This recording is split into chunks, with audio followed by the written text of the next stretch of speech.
Hello, everybody. It's Monday, September the 20th, 2021. Just in the pottery studio. Um, just figured I'd bring you in on what I've been working on last couple days. So if you want to take a look here, I've been working on some jam or honey pots. So they're just small little pots that you can keep, jam or honey. I don't know, I suppose you could put other things in them like sugar, things like that as well, and then have a little hole cut in there for a spoon to go inside. Here's a slightly bigger one.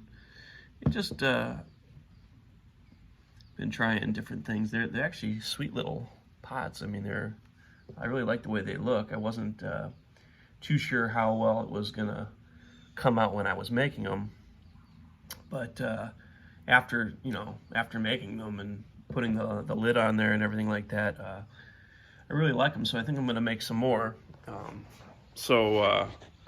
figured maybe I will bring you guys in and show you the process of how I've been making them.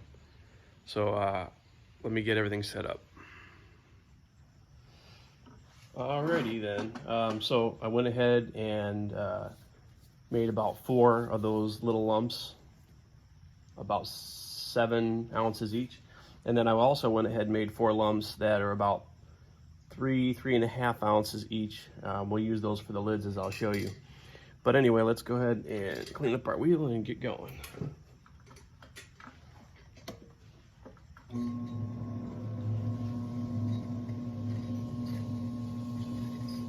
Yeah, you always want to start with a nice clean wheel head.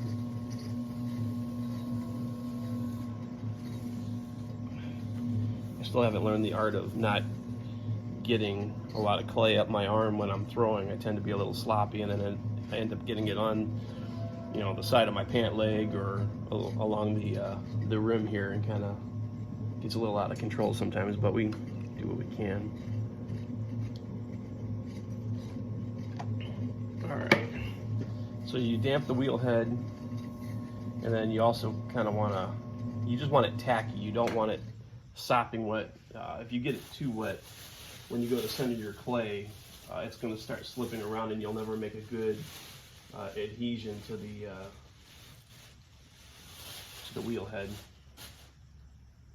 So that's our 7 ounce lump. Kind of get it toward the center there.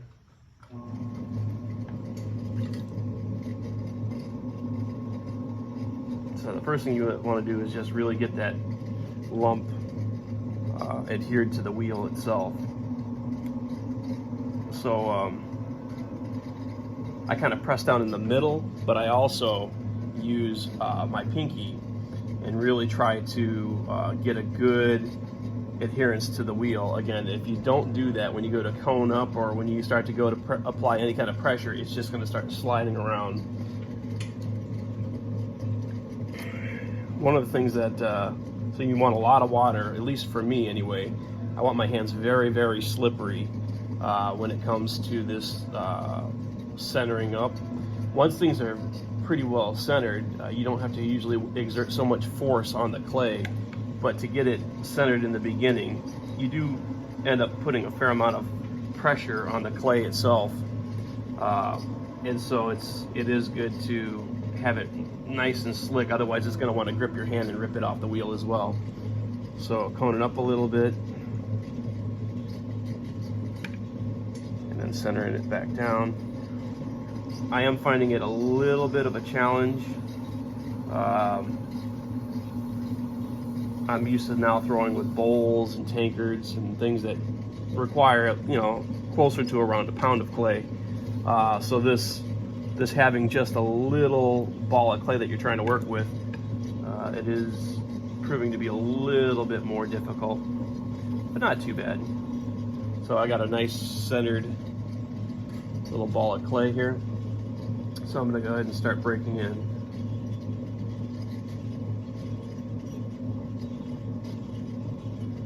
And again, when you're breaking in, you really want to keep that clay centered. I've noticed the last few pots I've been throwing, again, I've been getting a little too thin in the base, so I am going to make an attempt to try to keep it just a little bit thicker of a base. I'm going to widen it out a little bit. And again, these are not very big. These are not very big little, not very big little. They're not very big pots. Sometimes when I'm looking at it, I'm like, that doesn't even hardly look like enough clay to even do anything with, but it is. So now I want to kind of start my first lift. And again, I'm going to try to leave it somewhat thicker here on the rim of the pot,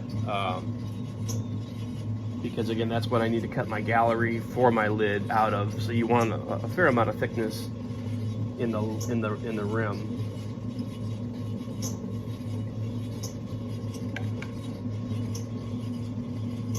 I can already feel that base is a little bit wonky already. Yeah, it is wonky pottery, but you do want to have a fairly centered and even piece of clay. Yeah, one of the most important parts of the centering process for me, anyway, is really making sure that this section of the clay that joins the wheel head, the root of the pot, is centered, because really that's what I use to kind of, that's your starting point of every lift. And so if you're already out of whack and every time it goes around it's jerking your hand as you go to lift, you're just going to continue that all the way up the side of the pot. So really getting this base of the pot centered is really important.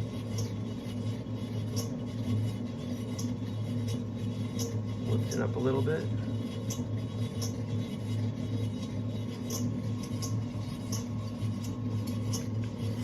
And it may look like I'm excessively watering, but again, I know that you've got to really keep the sides of your pot wet at all times.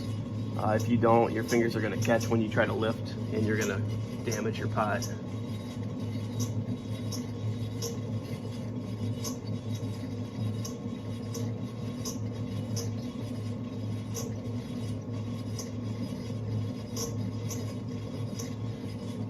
Feeling some sort of a little air bubble or something like that in my pot too.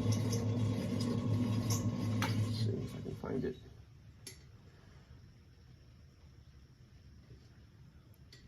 So by and large, I've not had too many problems with it. With air bubbles in my... I don't feel it now. Strange. As you can see, I'm already out of alignment a little bit.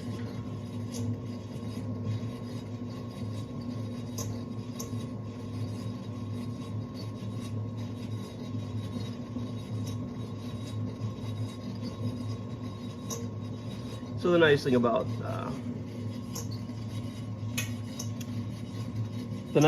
doing this is, then you can decide, do I want a straight-sided little jam pot, or do I want to flare it out? Like I said, you saw some of my other ones, they had a little bit of a belly to it, which I like them both. And you could, if you're making a nice little set, you could do a couple straight and then belly one or two out. So now, again, one of the things that I want to make sure here is that I keep that nice fat, sorry, I didn't mean to bump the camera with my hat. I want to keep that nice fat rim. All right, so that's pretty good. So at this point right here, we can go ahead and we can start messing with the sides here a little bit, clean up the little extra bit of clay at the bottom.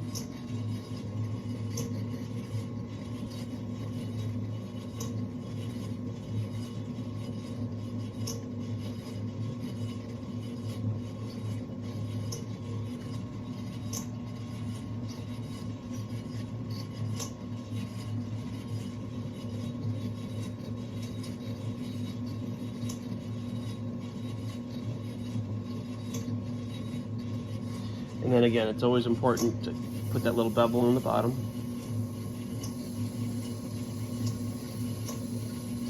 And then clean your wheel head.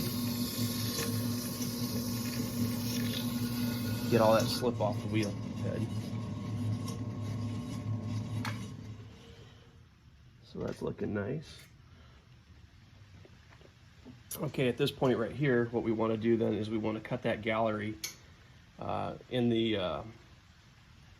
the rim of the pot for the lid to go into. Before I do that though, I'm going to get the water out of the middle of the pot. There's a lot of water from what I was throwing. So I just run it around a little bit and just stick my sponge down there and get all the water, squeeze all the water out and go in again. You don't want a lot of excess water in your pot. It's just going to take it forever to dry. It's going to weaken the walls of the pot. You've already, you want the clay wet enough or, plastic enough just to shape it on the wheel, but you really don't want to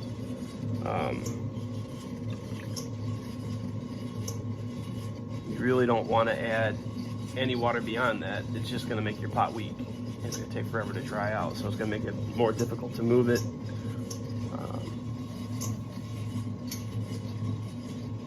So what I've been doing, I've been taking my trim tool. Potter who I watch online is really good with his thumb of making his gallery with his thumb. I haven't proven to be that good with it yet. So what I'm going to do is I'm going to use my trim tool here, which again, all my tools are pretty much homemade tools. As you can see, I made this one out of a hacksaw blade. I bent it over, and then I went online and bought some really cheap diamond files. Wasn't really expensive. I can't remember exactly how much I paid, but it was probably no more than like $5 or $6. And I got like probably 7 or 8 of these diamond files, and surprisingly they work really, really well. And so I will go from time to time and sharpen the edges of my tools by running the file along the edge and really sharpening that up so that it cuts nice into the clay. And I do that, not even that often, but every once in a while. So anyway, in order to get a good cut into this gallery here, it's always important, again, when you're pulling your clay pot, when you're trimming, to try to use your hands as one unit. A lot of times people will sit there with one arm and try to do something, and it's so easy when you really have no frame of feel for where the edge of your pot is to start not, getting wavy with your hand. So one of the things to keep the groove that I'm going to cut in here consistent, or I'm going to try to, one of the things is by whenever you do trimming with the one hand, using your thumb against yourself to give yourself, then you can have a finger on the side of the pot down here where my right middle finger is. I can rest that along the edge of the pot here, and I can feel where the pot is without disturbing it too much. And then that gives me a tactile sense of reference as to how deeply to push in my trim tool into that rim. It definitely steadies the hand. It'll cause you to cut cleaner, more consistently into your clay. Another thing that's important, I know I just pulled the water out of there. I'm going to have to do it again because one of the things I forgot is you also really want to make sure that you have a good amount of water on your rim. So I don't know if you saw what I just did there, but again, one way of getting water exactly where you want to is knowing that water always runs down. Basically, by putting the sponge on the back of my finger and then squeezing, it pretty much goes only where my fingertip is, and I can then direct where I want the water to touch the pot and not drop a whole ton down inside. Alright, so let's go ahead and try to cut this gallery here.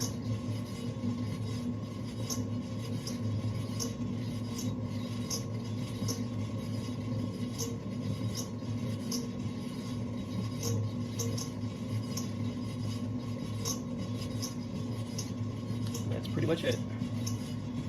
I hope you can see it on the the video now. but I have a nice ledge, a nice gallery in there that the pot will now sit into. And then one of the last things, make sure I got a few drips of water in the bottom. I didn't get too much down there. Let's go ahead and clean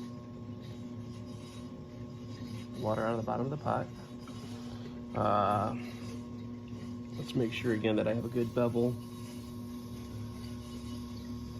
in the base of the pot.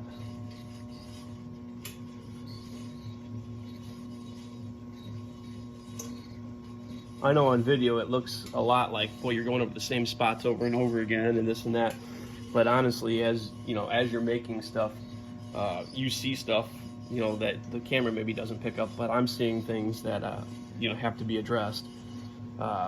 Anyway, so then basically this is my chamois leather, and so basically this leather is kind of discolored from the whatever has been growing in it. But when you're, you know, down in the clay and stuff like that, you'll notice that you'll get a little discoloration on your leather and things like that. But this basically is like a car chamois that you can buy at the hardware store, and you get a huge, you know, sheet of it, and then you can just cut it into strips, and then this is just a cork to try to help it to float that is screwed into the leather. But anyway, so the purpose of the chamois is just to kind of smooth your rim. You don't really apply a lot of pressure with it. It's just a nice way to almost kind of like polish your lid and get all the finger marks and the excess water off it and make it very smooth. So that is pretty much the base of the pot.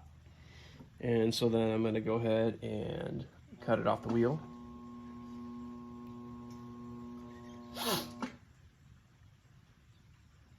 So just a quick pull through with my cutoff wire. And then now that my hands are nice and clean, right, I've cleaned them, you know, I'll tend to go back with a sponge and get all the slip off them, and I have a little towel that I sit on and I dry my hands in between. But now, basically, you can kind of palm the pot and get it off the wheel. And just as I said, I still cut the bases too weak on these, so I'm gonna have to do a little bit of repair on that pot because it the base was too weak. It gave way a little bit. So again, that's something to bear in mind when you are working with clay like this, is that you really want to make sure that you don't leave the base too thin. Sometimes I mean, again, you don't want it too thick either, but I tend to be going a little bit on the extremely thin side. So let's go ahead and do another one.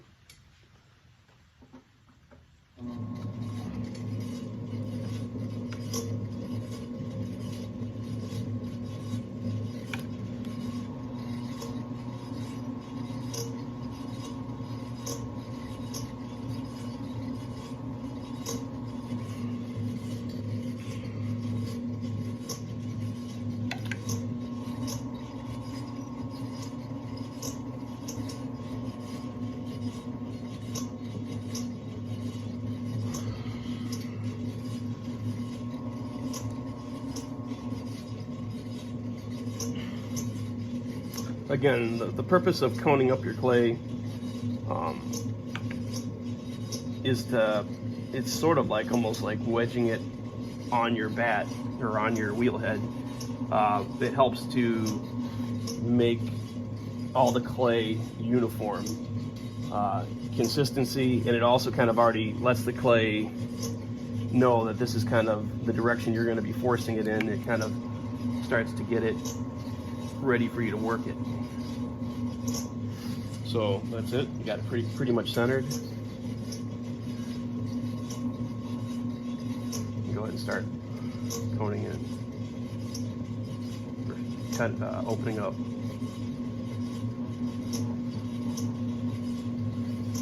I'm gonna try to go a little thicker in the base this time.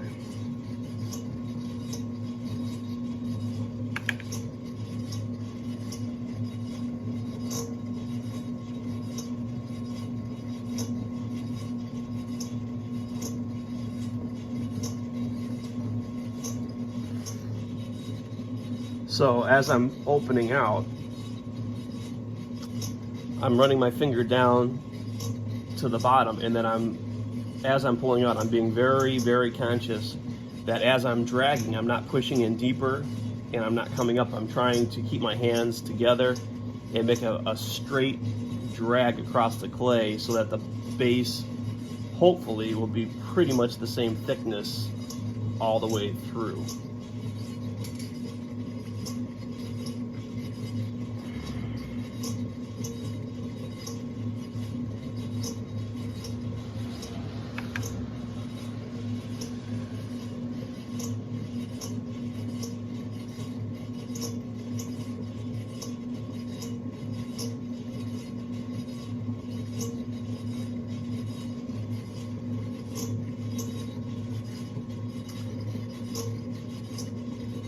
As I'm bringing the clay up, I'm trying to be very conscious also about keeping the top in. A lot of times it naturally kind of wants to flare out.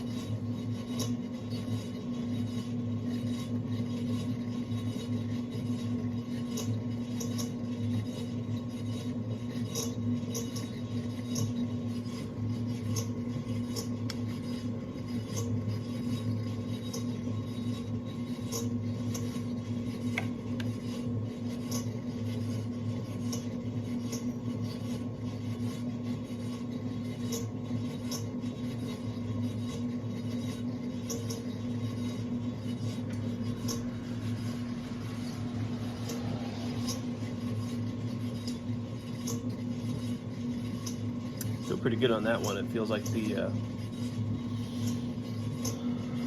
walls are a good thickness. I like where the gallery's at. Like I said, what you can do though, if you want to, is you can even kind of vary the shape and belly it out a little bit. So instead of being just being a straight walled pot, you can kind of play with the form a little bit.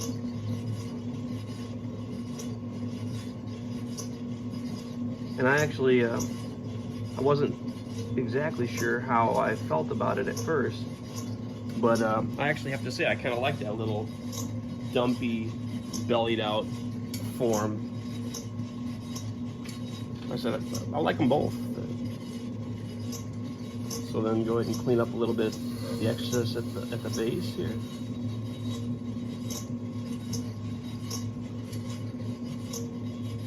So again, you can kind of use your throwing stick like a rib.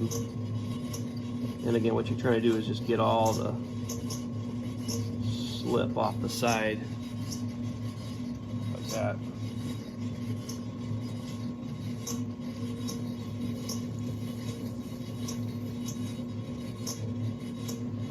That'll again help keep your pot strong. I haven't really, I guess really I should actually kind of keep my finger on the inside here.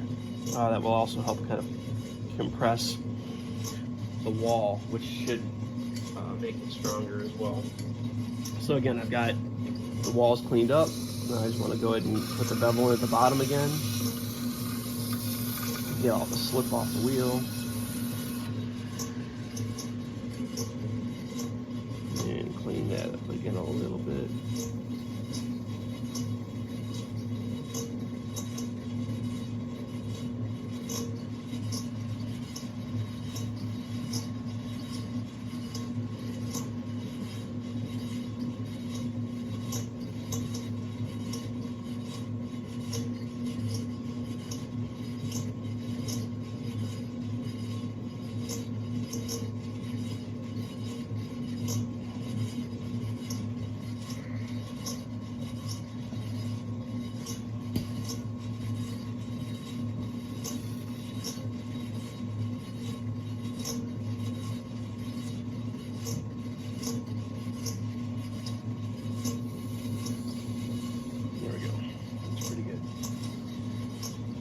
So,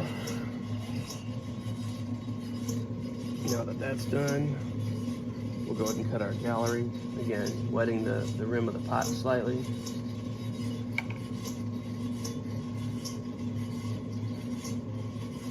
one thing you got to do, and I'm out of practice, is you got to be very consistent about where you throw your tools. Otherwise, you'll find yourself searching for them and wasting a lot of time. Like generally, I should be putting my tools over here in my little tool tray, but sometimes I notice when I'm done, I end up throwing it in my throwing water, which is where I do keep my stick and the sponge. So yeah, the more consistent you can be, the better.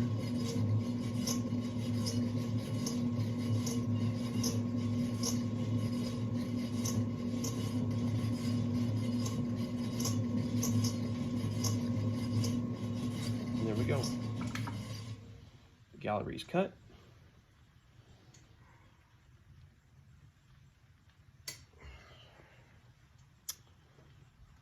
And let's go ahead and here's our chamois.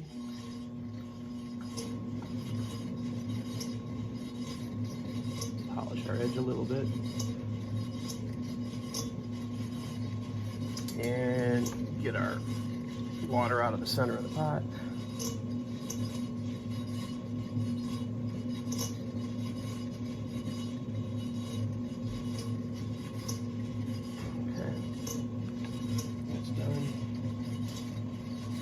Again, this is a good point if you still do have a little something on your hands to go ahead and maybe use the sponge and just clean them up a little bit, get the actual mud off, maybe clean the rim of your wheel a little bit. And then I use my towel and dry that off slightly. And let's go ahead and cut off the wheel, the pot.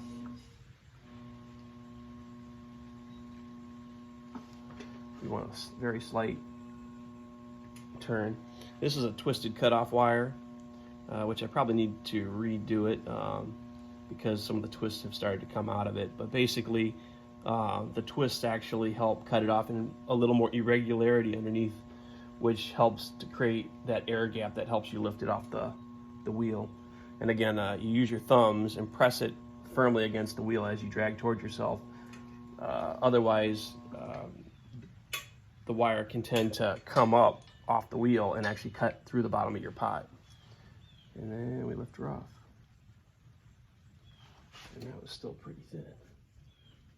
Yeah, I definitely have to practice a little bit more at the art of bottom throwing. Anyway, so that is how we make the bases. I'll bring you back in when we're ready to make the lids. All right, so I did about 4 of those jam pots.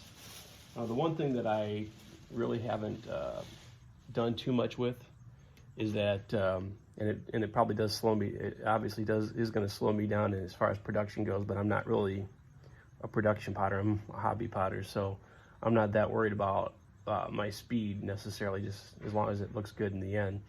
But when you're really, trying to produce a lot of pieces very quickly, one of the ways that potters tend to make things uniform over and over again is to set some sort of a gauge, which is basically, just by taking something long and thin like this, placing it in a piece of clay, and actually having the tip, so like when they would make their first piece, if the tip came out to here, they would set that gauge before they cut the pot off the wheel, so that the next time they throw one, they can make it always line up to the exact same spot, and that way they can keep the height and the width pretty consistency, especially when it comes to making lids. Because again, making lids, you really are in a position where you have to make your lid the same size as the gallery that you cut into your pot.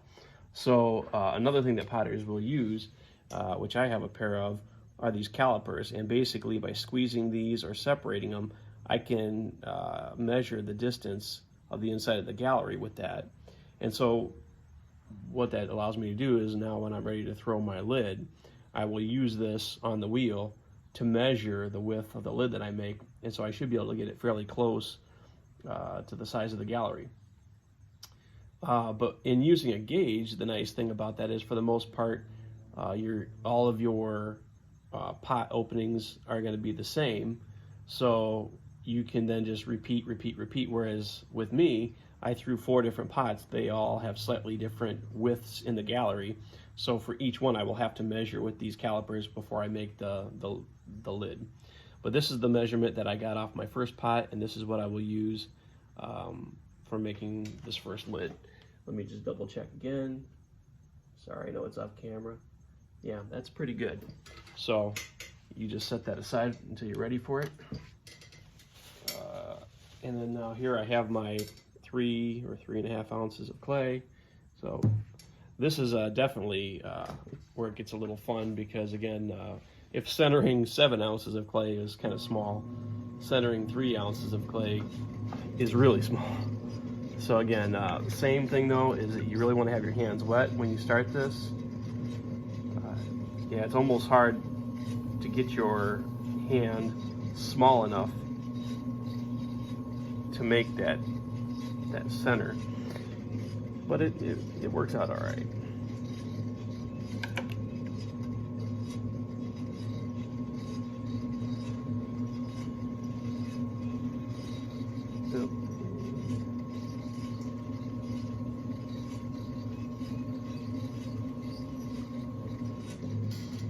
So as you can see, I just got this little itty bitty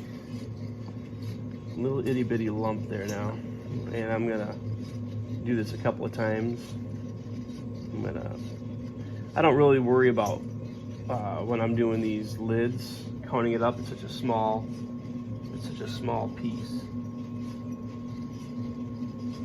So the big thing is just to keep your hands and get that join really good against the wheel. So it's interesting, like because of even the width of my hand, is way too big. So I find that where I normally would use my pinky to kind of center this, if I want to get my thumb on the top, I almost have to kind of maybe go with my ring finger and kind of instead of centering more in this part of my hand, which I'm used to, I actually end up kind of centering it using the feeling more in my fingertips, but so that I can get a good join to the wheel. All right.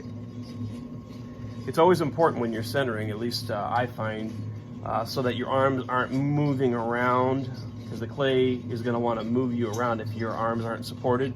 So I take my elbows and I really lock them down onto my legs, which gives me a good amount of control over what my hands are doing then. All right, so it's pretty well centered. So the first thing I kind of want to do is establish the base. So right down at the wheel head with my fingers, I'm really making sure that I've got a good base where I want it.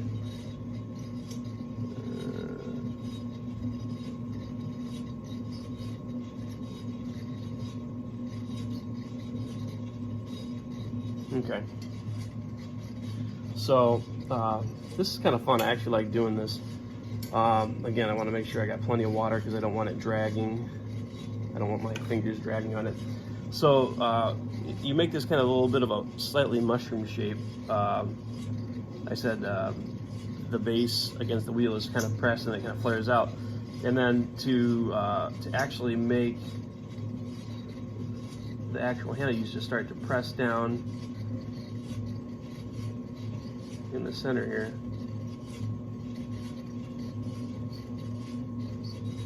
And my fingers drug on it a little bit.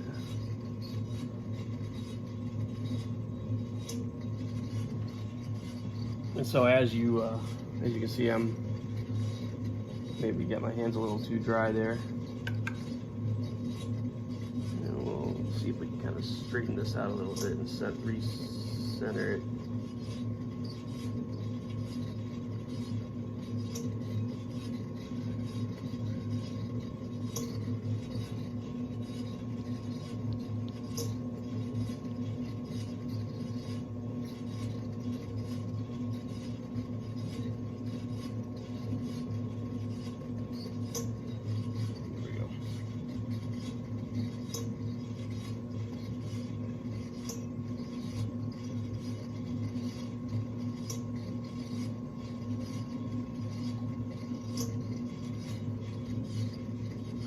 So, and then once you get your nub, you can kind of even use your finger to kind of press in a little bit,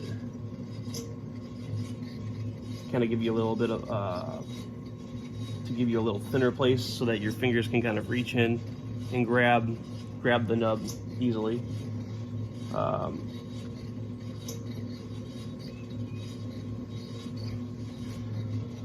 So now the next step is to work at a little more at the flare out here. Again, you want to get it consistent. You just kind of fold it over your finger.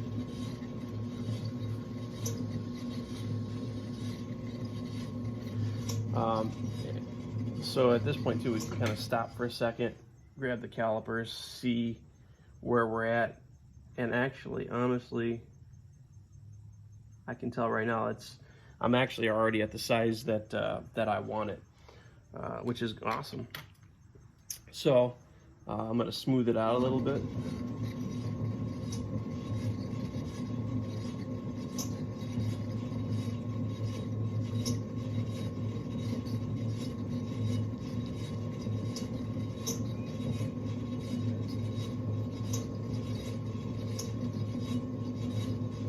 Just shaping that handle slightly more.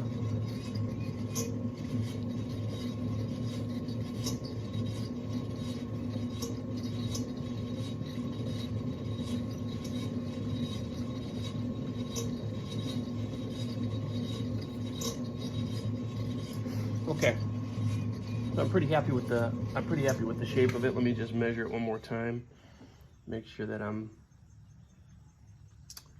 yeah, it's pretty good. And if it's, you know, the thing of it is, if it is slightly a little bigger, you can trim these. It's just best if you can get it the first time, obviously, so you don't have to waste that time. But that's pretty much the shape. So now I'm gonna go ahead and see if I can get some of this excess water out of here.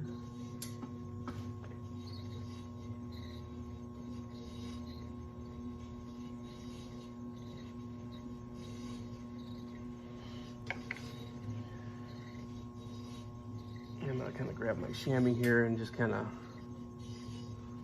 I can probably go a little faster than that. The thing about using the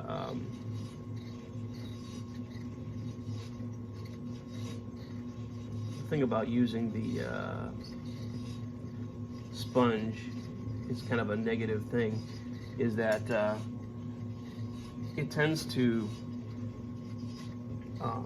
draw up the grit and wash the finer particles out of the clay, which then leaves you with a rough surface, and which isn't very nice. So honestly, again, the amount of water that you put on the pot in the first place is good to not have as, you know, have as little on there as possible to do what you got to do without your fingers sticking to it.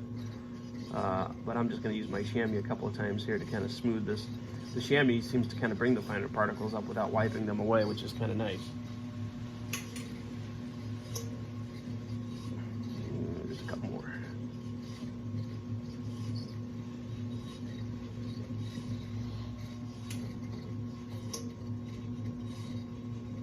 Okay.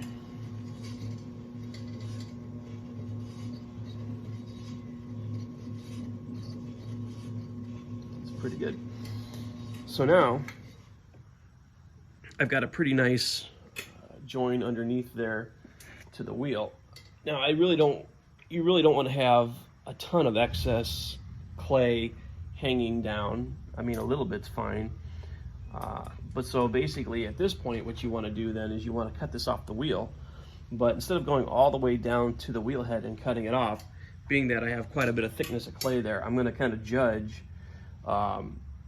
where the lowest spot of this lid is, so at the base of the handle there, and I'm going to go a little bit below that, and I'm going to use my fingertips against the wheel.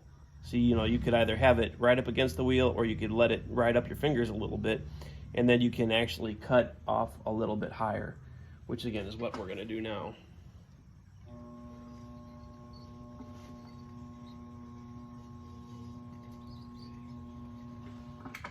go. So we made our cut. So now we want to be able to pick this up off the wheel. And there you have it. There's your nice little lid. You see I've left a pad there. That's how thin it is. So again, now we'll let this dry a bit, and then once we've done that, we can make sure that the final trim of the so there it is over there. So that lid is for that pot right there. If I have to trim a little off, I can later.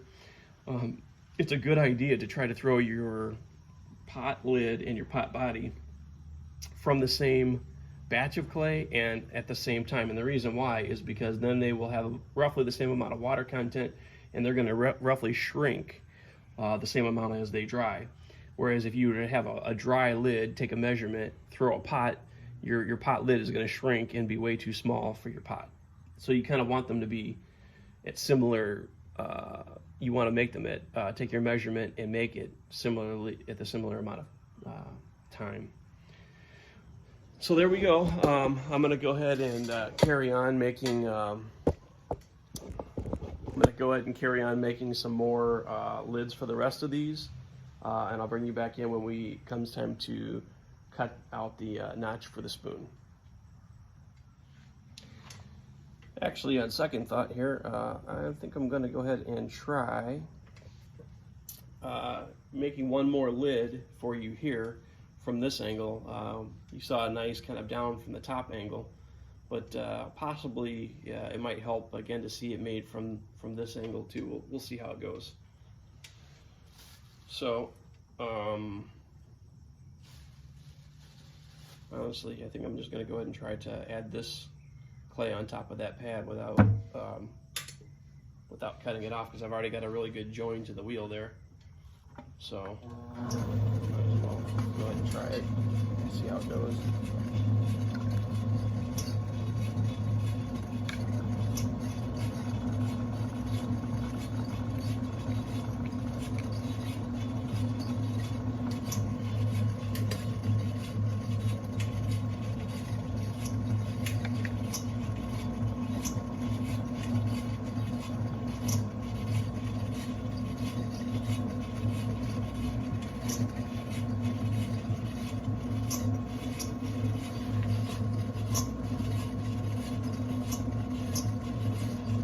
Got a nice centered piece of clay.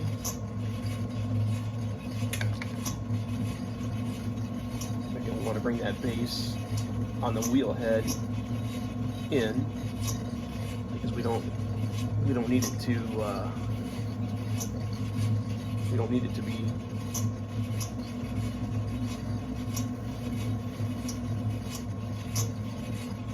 too thick at the bottom.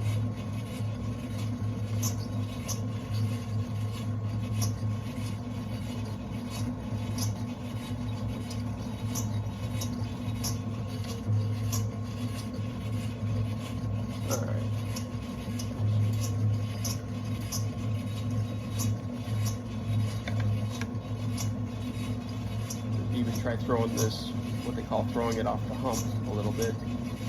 And what that is where you basically try to do several pieces off the same lump of clay on the wheel without throwing a new lump down, so making it from a bigger lump.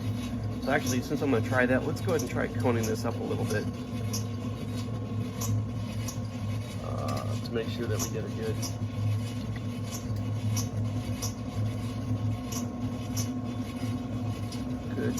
bit of clay to work with here.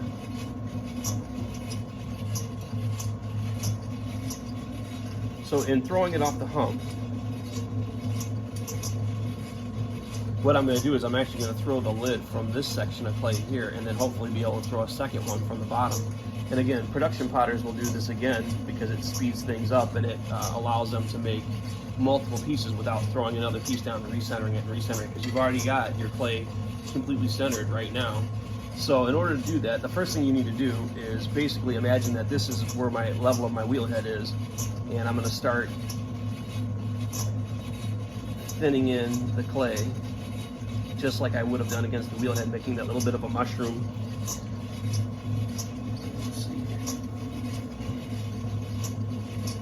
I've not done this before. This is a first for me. So, there's no guarantees as to how this is going to work out.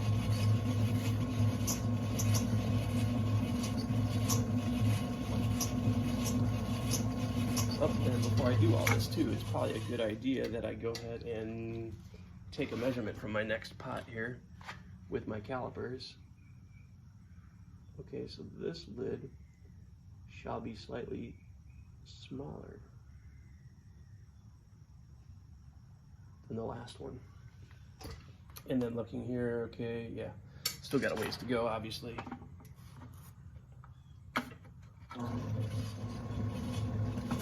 Get it a comfortable working speed on the wheel here.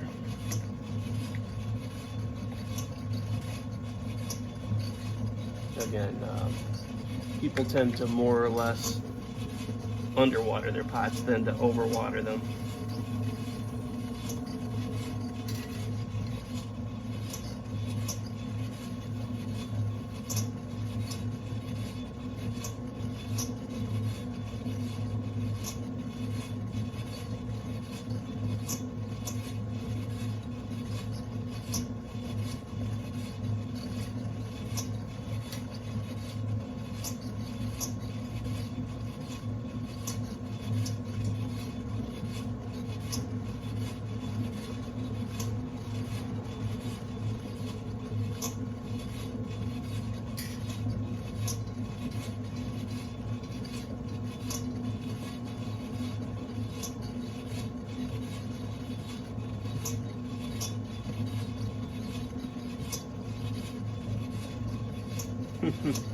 Definitely more challenging. Anytime you change anything that you do on your work, you'll definitely find, it feels a little bit different. It takes a little bit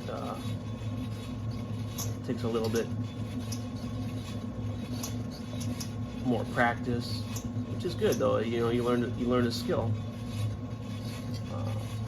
which I don't know if you can tell obviously already. My nub is too big. And what I can do is I can go ahead and trim off a little bit of that. Like I can take my my needle tool here, which again is another hacksaw blade that's been cut and shaped with a diamond file. And let's just say I want to cut a little bit of this nub off. It's important again. See how again I'm putting my hands together, like my finger over here is going to go against the nub where I can feel exactly the thickness of the clay, and I can also then use my thumb to help steady and then steady the tool here. And so basically the consistency is important to not go up or down, and you just keep working it in until you're able to take a little bit off like that. So that's, again, an advantage of using your hands together like that and steadying out your tool. So now, it's a little nicer shape on the nub. And I've gone and put a little finger indent on some of these, just for a little extra, I guess, interest. Sometimes I'll have them rounded off, sometimes I'll put a little finger indent on the top. But anyway, let's go ahead and stop here and see where we're at with our calipers. I am plenty big, actually. So now, again, we're working off the hump. So now the thing is how deep do I cut this? Again, I want to leave as much clay as I can. So let me clean my hands off here for a second. And actually, I'm going to run a chamois over that too real quick before I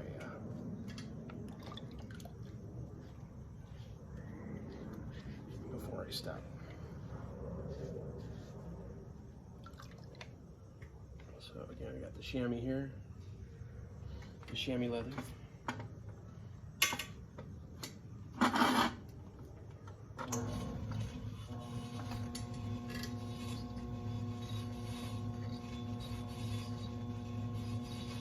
again, the chamois just does a really nice job of smoothing everything out and making it look really, have a really nice finish to it.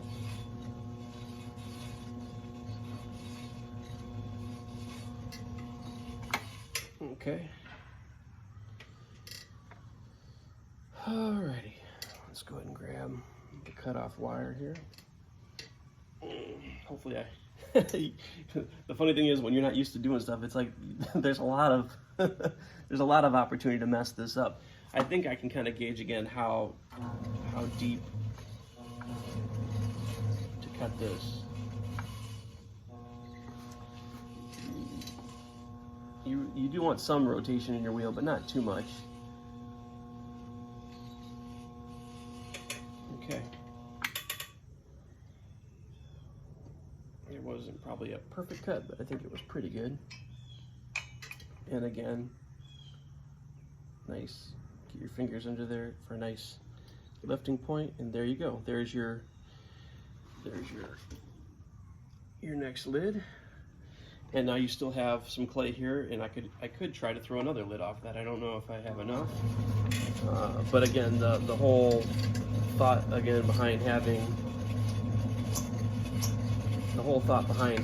this throwing off the hump is so that now, you know, in theory, I can just go ahead and start my next lid without having to throw another batch of clay down there. And again, you know, guys who really do this a lot, I mean, they'll throw 4 or 5 things out of one hump probably easily before they have to throw a new one on there.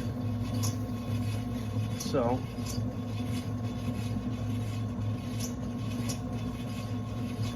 let me go ahead and take a measurement off my next pot.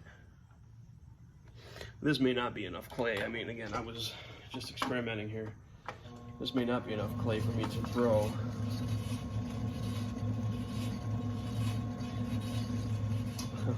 Another lid, but we'll try it.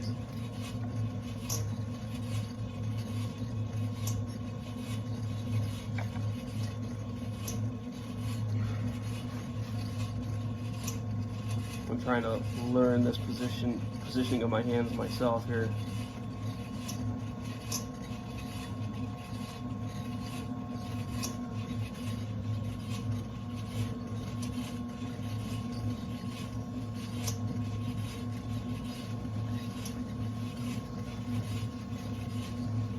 Yeah, I don't know if it's enough clay.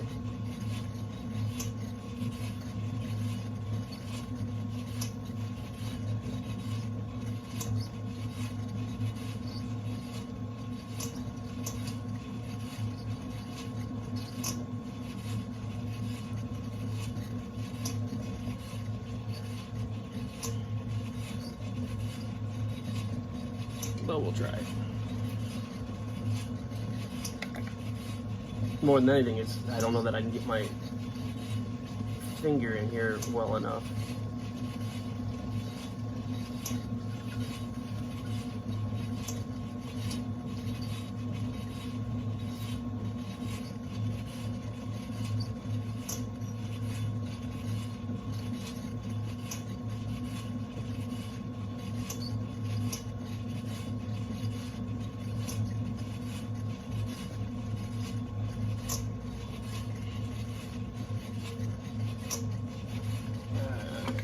I don't know that I can get it much wider. I've got my finger down as far as I can get to the wheel head, and I'm still a little thin.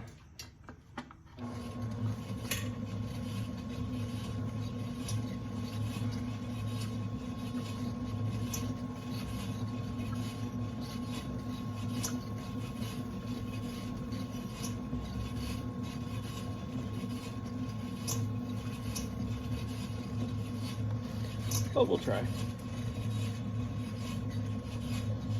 What I may be able to do, I think I did see, I'm trying this, try to get a little bit more of the clay on the underside. Let's see how that works out. I don't know if I got enough of it or not.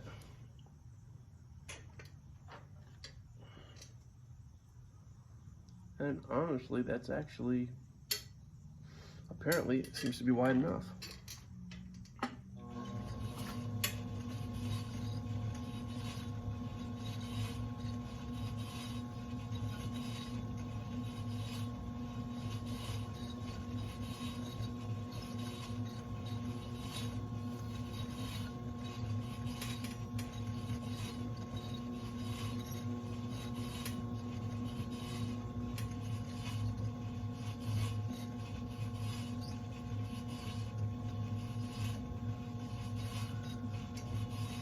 I like my top a little more cylindrical than I had it. That's not bad. So there we go. And I gotta get some of this slip out of here. I'm gonna try to do it without roughing the surface too much.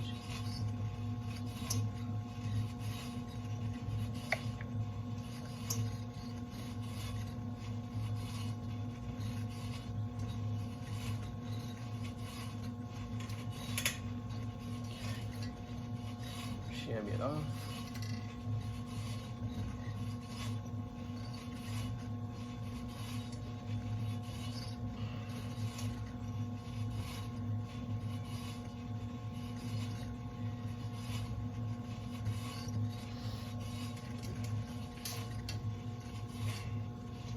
Yeah, let's make sure one more time that it's wide enough. Oh yeah. Yeah, it's actually plenty wide. So actually that worked out really, really well. So it might be something that I experiment with some more, is trying to, if I'm trying to pick up speed especially, is to try to throw things off the hump. I said it's a good skill. Sorry, I gotta clean my hands here. You always want to handle your stuff off your wheel with clean and dry hands as best you can, which again, wouldn't be a bad idea for me to get a little bit of this off the water and stuff off of the wheel head too. So the cleaner you can keep your area as you're going, and I also want to wipe down the lid here. The better you'll see. I even have a little bit on my arm there. Again, that's just from me kind of not being as aware of what I'm doing while I'm throwing the pot. And hopefully, again, I'll get better at that. I mean, I already am better than I was at it. Again, I'm gonna have to make a new cutoff wire. I'm having to kind of twist this thing over and over again to maintain the twist, as you can kind of see it there. So anyway, we'll go ahead and again, when you're cutting stuff off the wheel, you do want some rotation, but that's probably about perfect right there, which I don't know if you can kind of see it, but it's kind of moving. I'm kind of following the hole around. That's about how slow it's moving. And then just right up against the wheel head and pull through. And there we have it.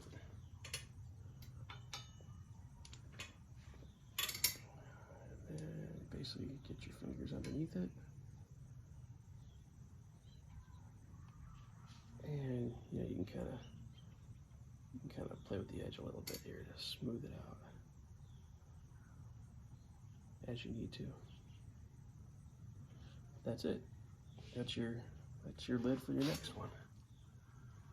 So I basically got one more to do, and then we'll let them dry, and we'll bring you back in when we go ahead to cut in the holes for the spoon.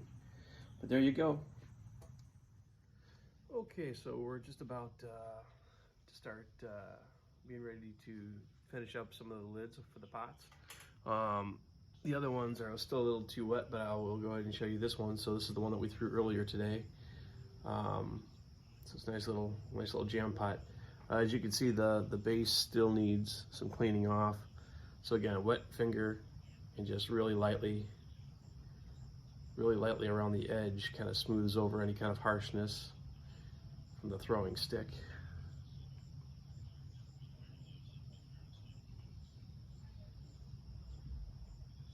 This is actually still pretty much on the soft side, but I just want to be able to wrap up this clip. So I said I'm not going to do all the lids, but I'll do this one.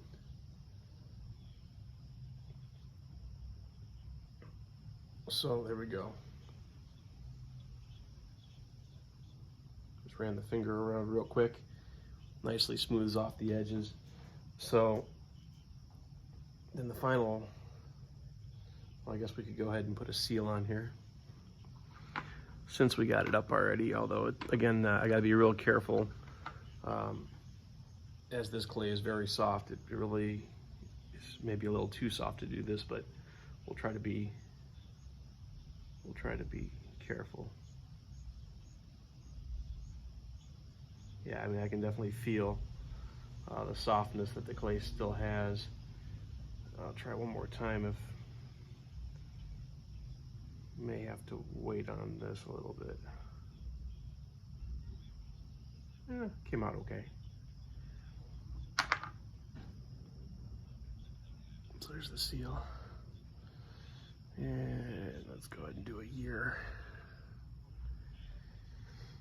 Not that crazy about this seal. Maybe I could have carved it a little bit better.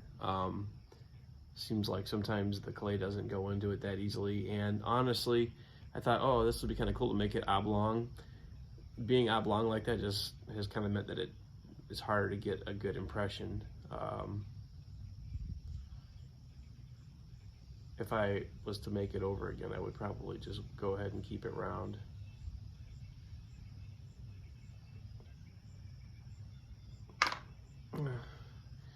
Not great, but it's there. So that's 2021. All right. This one too, so when I did the gallery, I don't know how well you can see it, but I did try to kind of really make a nice clean tapered bevel on the inside too. Just kind of playing around with, trying to play around with it a little bit, trying to see how I can kind of improve what I've been doing. I really do like the way that the pots in general, these jam pots are already looking, but just thought that would be a nice thing to do. And just cleaning up the rim a little bit more, taking a little water, smoothing the edges down a little bit. All right, so that's pretty much good to go. So the lid for it is right here, but you'll kind of notice that it's a little on the snug side.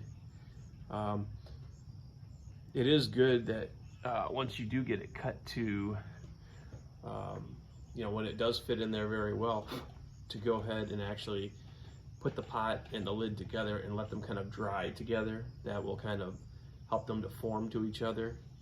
So that's a good thing. But so right now what I need to do is I need to go ahead and take a little bit off the edge of this. And now's a good time to do it, being that it's still pretty wet. And I imagine that these lids being as thin as they are, that the edges will dry out rather quickly. So let's go ahead and bring you down a little bit here to the wheel head level.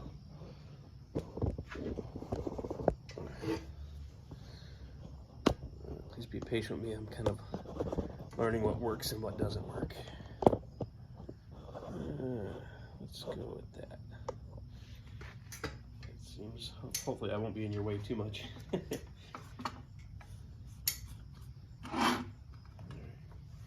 So in a case like this, one of the things that you kind of want to do then is to tap center it, and you do want it to kind of stick down a little bit. So I mean, you could put a little dab of water, on the head like that, and then again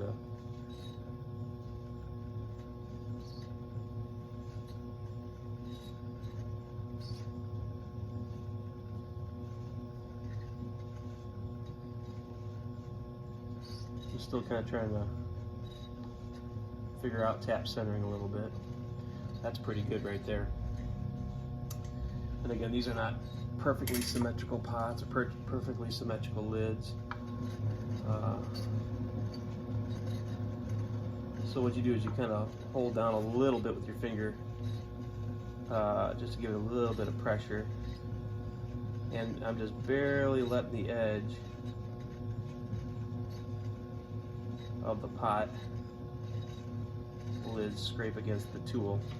Really, it doesn't need that much, and it is very easy to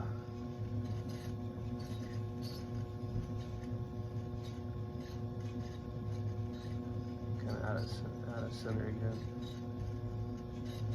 I said that this is a big skill for potters, is to be able to tap center your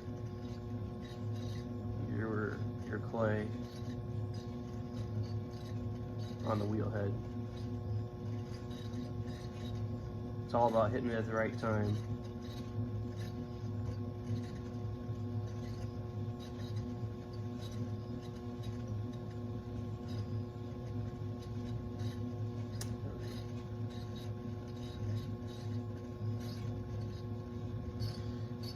And again, these lids are not very heavy.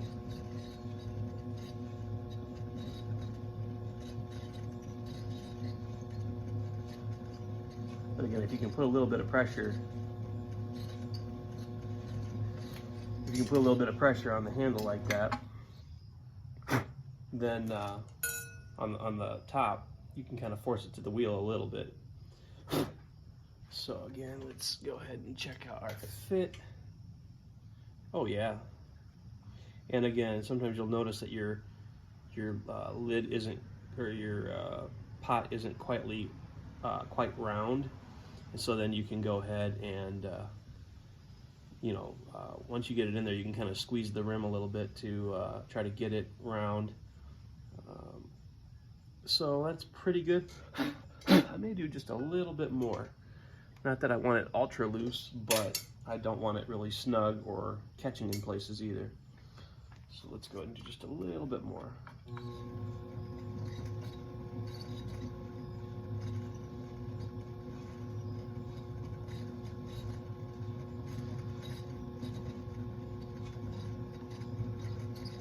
It can be a little finicky. I don't want to stick this down too much though, because the more you do stick it down, the more difficult it's going to be to get it back off the wheel head. And these things are pretty delicate. Again, I'm really just shaving just very little bit off of this.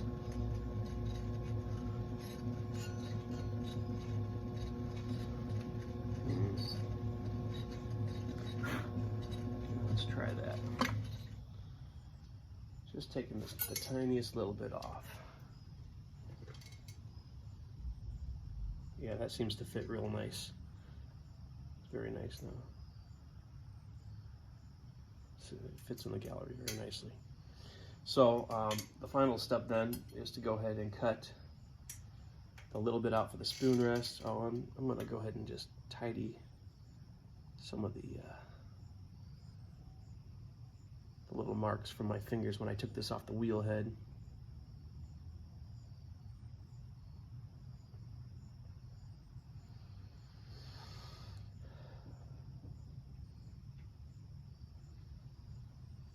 Yeah.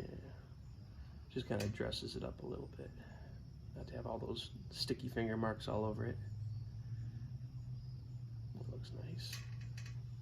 When I go ahead and glaze this, most of these, what I plan on doing is blowing wood ash on the outside of these and only glazing it on the interior part. Then I'll probably go ahead and just glaze the interior of that disc too. Maybe paint a decoration on the underside there. Yeah, it's a little bit not perfectly symmetrical, but it's pretty nice. So let's go ahead and do what we got to do here. So I usually use my my needle tool, again, that I made out of the hacksaw blade. And so basically, it's not an exact science, but basically figure out where I roughly want to make the cutout for the spoon rest. And I do find that it's best to always cut in, because if you are cutting out, like out towards the rim, it's very easy, there we go. So cut that little section out, and then you can kind of make it a little bit more symmetrical. Maybe mine's not exactly symmetrical, but if you're cutting out this way toward the rim, it's easy for the edge to break off. So it's better to cut on an inward angle. Sorry, let me, guess you guys would like to see, wouldn't you? Sorry, I'm still kind of new at pottery in general, and then definitely when it comes to filming it. But I do like the way these turn out, so I did want to show it to you if you'd like to make one yourself. And so I'm just kind of prettying up this cut.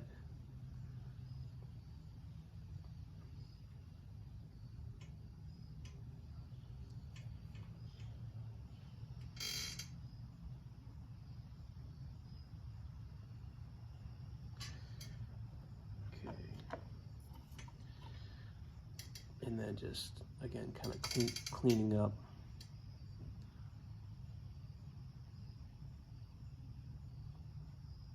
Cleaning up the edges, because, you know, when you do cut into it, it tends to raise little burrs, things like that up on the...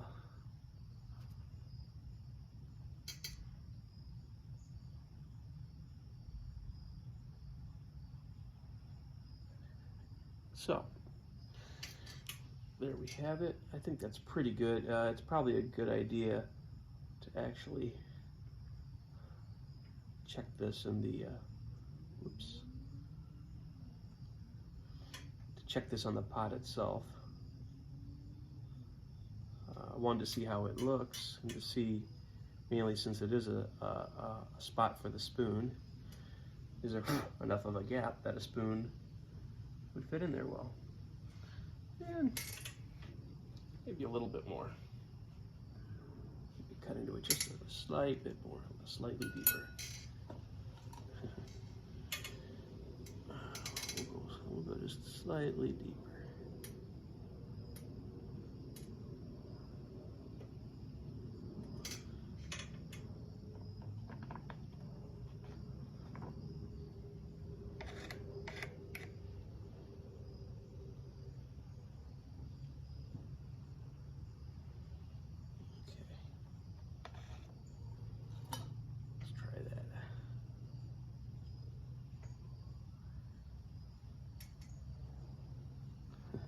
Definitely seem to be having a little bit of a hard time making these symmetrical. You know, a lot of times they look a little off whack.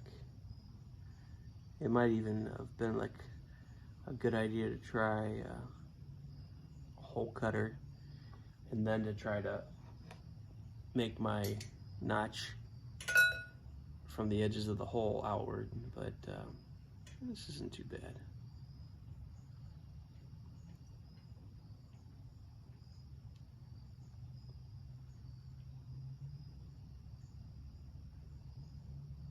Just a lot of fiddling. It's what I, again, and I'm sure as you get better at doing things, you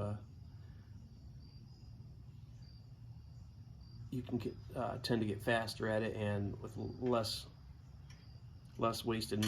As you get better with stuff like this, you probably tend to get obviously faster at it, and also with less wasted motions and less, you know, you'll have cleaner movements.